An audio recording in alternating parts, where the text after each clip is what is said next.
This is breaking news from the Las Vegas Review-Journal, sponsored by Michael Gaughan's South Point Hotel, Casino, and Spa. We're the nurses. Now look, I've been a significant consumer of healthcare, my family has. Doctors let you live. Nurses, male and female, make you want to live. Now I'm serious. The single most underrated profession in America are nurses. Nurses. I mean it. Let me begin by thanking the president of this great university for allowing me to, take a seat if you have one. Professor Whitefield, thank you, President, he's a professor as well, but thank you for allowing me back on campus. I have gotten no additional degrees lately, but thank you for letting me be here. And David, thanks for that introduction. You know, I really mean it. It makes a difference in people's lives, what we're doing and what you all are supporting. And Dina Titus and Steve Horsford, two of the best members of the Congress that I've ever dealt with. There you are. And we have the Attorney General here, too. Folks, you know, Aaron and state and local tribal leaders are here. Would the tribal leaders stand up? Because I don't know how many are here. Because I was... There you go. Chief, good to see you, man. By the way, it's Indian nations. Indian nations. And I'm here today to talk about an issue affecting every single American, your health care. And I want to first thank the health care workers in this room. In the best of times, I really mean it. In the best of times, you do the Lord's work, but over the last 3 years during the pandemic, you've literally risked your lives for the rest of us. Healthcare workers have put their lives on the line, and it matters. And it really, really matters. And I think the American public is beginning to understand just how consequential you are. You're used to going to the doc, but they're not used to the doc going into a tough area to take care of them. And we lost 1 million people, and we would have lost a lot fewer if we started earlier, not because of the doc's decisions, but because of other decisions made. Oh, wow, I didn't see you all up there. Holy mackerel. Don't jump. Don't. Well, all Americans deserve peace of mind, that if illness strikes or they have an accident occurs in their family, they can get the care they need, but they can afford the care they need. But the truth is, too many folks lie in bed at night staring at the ceiling wondering what they would do if something happened. If their spouse got a serious illness, or if they got very sick, or their child got sick, if something happens to them. You know, I remember we lived in I raised in a normal middle-class home back in Delaware, a 3-bedroom house with 4 kids, and a grandpop living with us, a split-level home. And my bedroom was next to my mom and dad's, me and my 3 brothers, and we had 2 sets of bunks. And you could tell when Dad was restless. I remember one night, true story, one night my dad, I could feel like he was rolling in bed because the headboard was hit the side of the wall. And I next morning asked I said, God's truth, I asked my mom, I said, I was in, I think, a junior in high school. So what's the matter with Dad? She said, we just lost our insurance. His business was no longer going to cover insurance for the employees. It was a consequential decision that affected my dad and would have affected if any one of us had gotten really sick. What happens? Do you have to sell the house? Do you have to make some kind of sacrifice that exceeds what is actually reasonable? And it's about your dignity. You know, do you have enough insurance? Can you afford these medical bills? If it gets bad enough, do you have to do something drastic in order to pay for it? And for seniors on fixed income who often need expensive medications to stay healthy, the constant question is, can they pay for the medications? Can they pay the bills without giving up the important elements of their lives? Because the bottom line is, at the end of the month, do you have enough to pay all that you need and take care of the exigencies that occur? It's not just the elderly. It's almost every family out there. It's not just your health. It's about your dignity. It's about your security. That's why my administration is focused intensely intensely on getting more people affordable health care by lowering prescription drug costs and giving families just a little bit, as my dad would say, just a little bit of breathing room. We passed the historic laws to get that done. And now we're moving quickly to implement those laws so people can feel the effects of what we did. We passed them last year, but they didn't take effect until January. The first thing we did was to help people who were truly struggling to gain access to affordable health care through the Affordable Health Care Act, and that was, or better known as Obamacare. I signed a rescue plan that increased the coverage and lowered prices for affordable health care, saving millions of people about $800 a year. My new budget for this year makes that permanent. Almost 100,000 Nevadans get their health care through the Affordable Health Care Act, and 300,000 have coverage because of expanded Medicaid under the Affordable Health Care Act. Unfortunately, and by the way, I mean this sincerely, this is not a broad criticism of all Republicans. This is not your father's Republican Party. This is a different breed of cat now that's in charge. No, but think about it. You know, I knew a lot of good Republicans who represented this state as senators. They were friends. We disagreed, but they were conservative Republicans. But these MAGA Republicans, they're just different. They continue to be determined to repeal the Affordable Care Act. And you know, it's hard to believe, but they've already voted to change or get rid of the Affordable Care Act since it passed 50 times, 5-0. They failed every time. And the one thing I want you to know about the Affordable Care Act is that the way for people with pre-existing conditions to get health care, if you have a pre-existing condition and you can't afford your health care, private plans, you do not get coverage anywhere. And this is the only outfit. If in fact you do away with the Affordable Care Act, if you have a pre-existing condition, you don't get coverage otherwise. If MAGA Republicans had their way, as many as 100 million people with pre-existing conditions would lose their protection. That's a fact. And folks, look, the Affordable Health Care Act also means by which millions of hardworking Americans have access to preventative care, like cancer screenings. MAGA Republicans put that at risk as well. And nearly 40 million Americans would be in danger of losing coverage completely if they were to succeed. We're making health care more affordable in other ways as well. Last year, I proposed a piece of legislation called the Inflation Reduction Act, which we got a lot of things done bipartisanly. This one, there was not any support on the other team at all. But the result of the law is that seniors on Medicare get common vaccines for things like tetanus, whooping cough, shingles. They get them for free now. They used to cost them up to $200 per shot, average $100 per shot. The new data released today shows that if our plan had been in place in 2021, 3.4 million seniors, including 24,000 Nevadan seniors, would have saved an average of $70. You know, America spends more on prescription drugs than any advanced nation on earth, more than any advanced nation on earth. You name the drug you have to take, and I can take you to France and get it to you a hell of a lot cheaper, to Canada, England, throughout Europe. It's not fair. But after decades of trying to take on Big Pharma, we finally won. Now, instead of paying whatever the drug company wants to charge you, Medicare will be able to negotiate prices. Medicare provides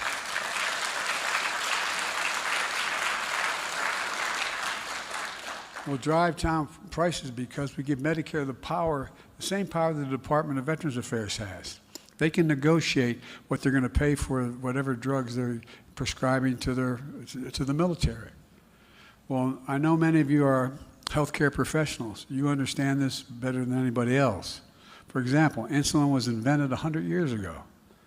And the guy who invented it decided not to patent it because he wanted it to be available. It only costs $10 a vial to make, $10 a vial. If you count everything expanded, you can say you get up to $13 if you talk about packaging, shipping, and the rest. And guess what? They're being charged hundreds of dollars a vial. So beginning January 1st of this year, even though we passed the law last year, wasn't until January 1st I kept telling people it was coming. We capped the cost of insulin at $35. $35 for seniors on Medicare.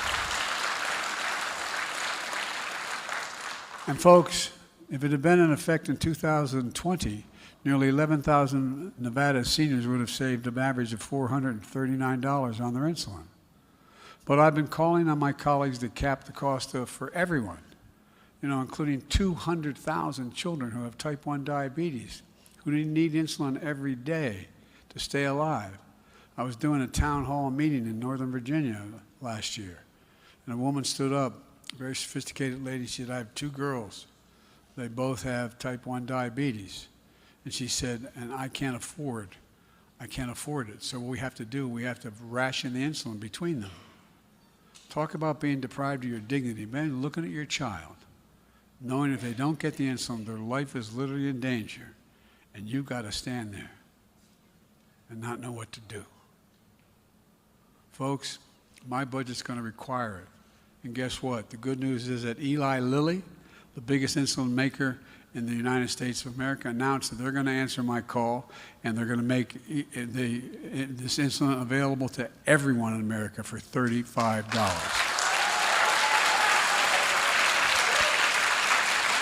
And yesterday, Novartis, another drug maker, announced they're cutting their prices for insulin as well. Look, folks, another aspect of the Inflation Reduction Act, and it's a fancy sounding phrase, but is the drug companies that raise prices faster than inflation have to pay back the difference to Medicare. So if they're raising the price and Medicare and you have the circumstance where the inflation is up 4% and they increase it 12% or 15%, they have to pay the difference to Medicare. Yesterday I learned that last quarter drug companies hiked the prices for 27 drugs that are on the market above the new limit. Now those manufacturers are going to have to pay the difference back to Medicare. As a result, the Department of Health and Human Services estimate this will make co-pays for those drugs will be as much as $390 cheaper for seniors. Look, it's going to change the way drugs are priced, lower the cost for seniors long term. And it's equally consequential to me that, as many of you in this room know, we're capping out-of-pocket drug expenses for seniors on Medicare at a maximum of $2,000 a year beginning next year. Now, but right now, we have, regardless of how much they cumulatively are paying for all the drugs they need. And now it's capped at, and because my family has been deeply involved as a consequence of cancer, and my son dying of stage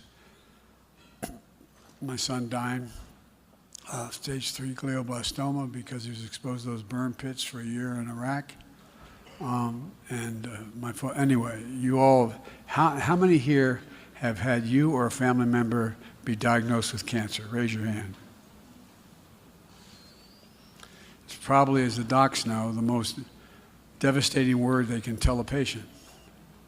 You got a serious heart disease, you may die. That's worrisome. More people die of heart disease than they do from cancer. But cancer scares the living hell out of every single person. Well, folks, a lot of those drugs now that are available that are very helpful. And by the way, I've declared war on cancer. We've set up, no, I really have. I've gotten $5 billion for cancer research through NIH, like we did through the Defense Department for special weapon systems, the same system. But here's the deal. Some people are paying $10,000, $12,000, $14,000 a year for expensive treatments like cancer drugs. It's going to give seniors certain peace of mind, because no matter how much they pay, they're not going to, how much the bills are, they'll never have to pay more than $2,000 a year for all the drugs they consume. It changes the peace of mind people have. And guess what? It's going to save seniors money. It's also going to save the government money. My Republican friends say, what are you going to cut taxes for the wealthy? I said, no, I got a better way of saving money. Not a joke. if in fact you limit the amount of money that can be charged to reasonable prices by the drug companies, you know how much we'll save this year? $160 billion. $160 billion. Why? Because it's $160 billion less they have to pay out to provide the drugs for the seniors. So it's not only the right thing to do, it is a conservative thing to do in terms of cutting the federal budget. But here's the deal. As I've said, this is not your father's Republican Party. The mega Republicans in Congress don't think any of this is a good idea. They think big pharma should be able to make the exorbitant profits at the expense of the American people they've been making. And I want to repeal they want to repeal the Inflation Reduction Act. Roll back savings for seniors, add to the deficit another $1.6 billion, and continue to line the pockets of big pharma. Look, I'm a capitalist. I want, if you go out and make a lot of money, go make the money. Just pay your fair share. Just your fair share. No, for real. I have no problem with company making reasonable profits, but my Lord, not on the backs of working families and seniors. And this is really what gets down to it. It's about fairness. Fairness and decency and providing people some dignity. Last week I released my budget. I met, by the way, and I apologize to the press that's here. They're tired of hearing me say this. I met with the new Speaker of the House. He said he is threatening that we're going to let the federal debt not get paid and put us in turmoil. We've never done that in American history. And the debt is accumulation of debt over 200 years. That's the debt we're talking about. And I want to lay, I said, look, I'll lay out clearly what we support. I'll lay out my budget on March the 9th. You lay out your budget, and we'll negotiate. We'll negotiate. Well, you know, my dad used to have an expression, for real. He said, Joey, when someone said, I tell you what I value, he'd say, don't tell me what you value. Show me your budget. I'll tell you what you value. Show me your budget. No, really, think about it. My budget takes steps to lift the burden on seniors and hardworking Americans, so at the end of the month, after busting their necks and their whole lives, they have a little bit left over. That's what it used to be at our kitchen table. At the end of the month, is there anything left? You better pay anything, do you have a little bit of room? And again, it's about fairness, it's about your dignity. I value everyone having a decent shot. My Republican colleagues now in the House of Representatives, I think it's fair to say, not every one of them, most of them, are now at a point where they have a very different value set. We're strengthening Medicare and Social Security instead of threatening to eliminate them. And the MAGA Republicans in Congress are threatening to do. You know, when I don't know whether you saw the State of the Union, but it was kind of a fascinating thing. No, I didn't say for that reason. I was a senator a long time. I'm used to dealing with and speaking to the Congress and the Senate. And so I'm comfortable when I'm doing it. Well, I was standing up there before all the members of the House and the Senate, and I read the programs which some of the leaders had put forward to, in fact, cut Social Security and cut Medicare.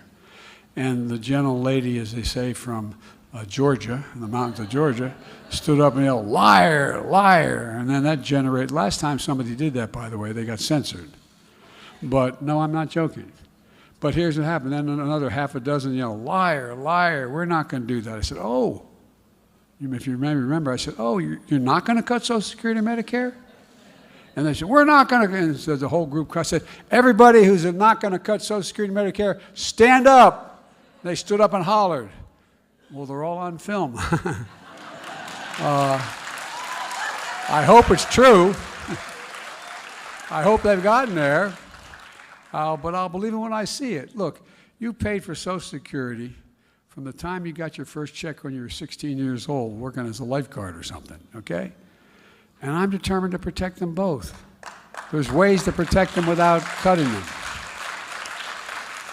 Look, let me close with this. You know, let's finish the job. Let's protect the lower prescription drug costs for everyone. Let's expand health care for more people to get care.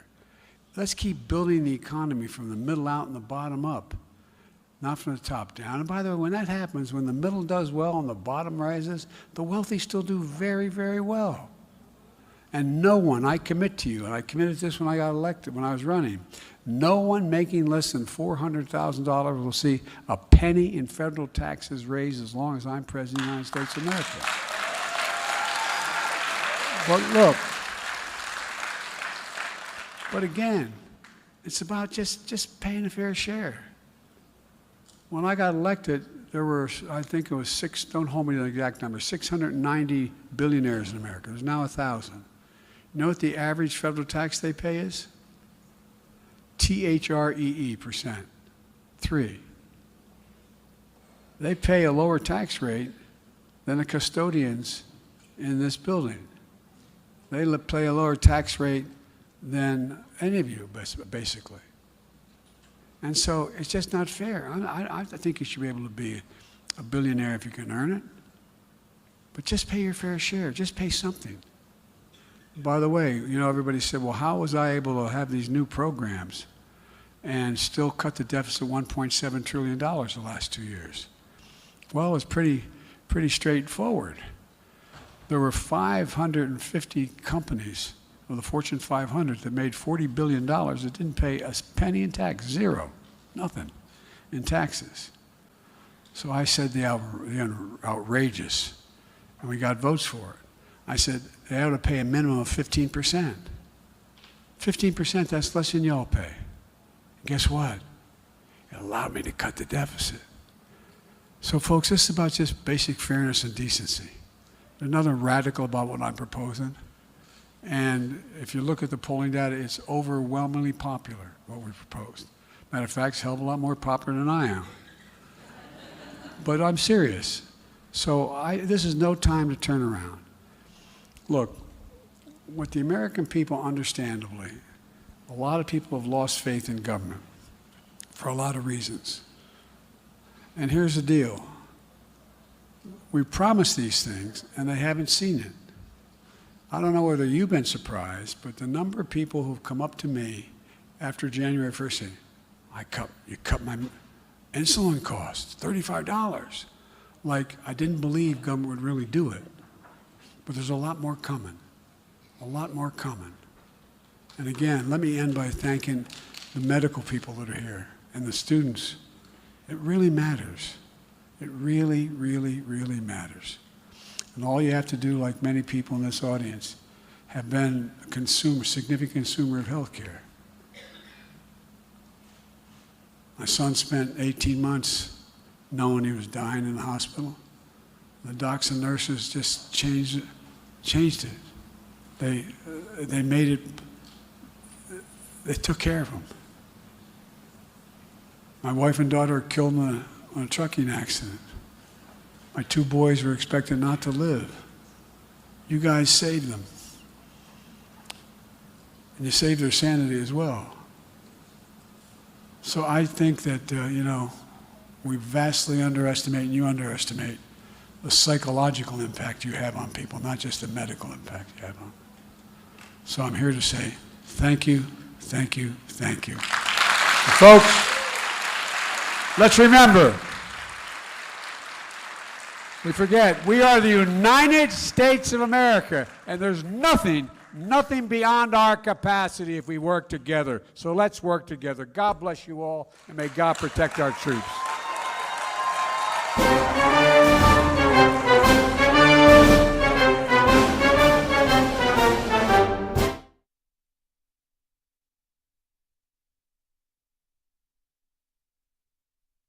You've been watching Breaking News from the Las Vegas Review-Journal, sponsored by Michael Gaughan's South Point Hotel, Casino, and Spa.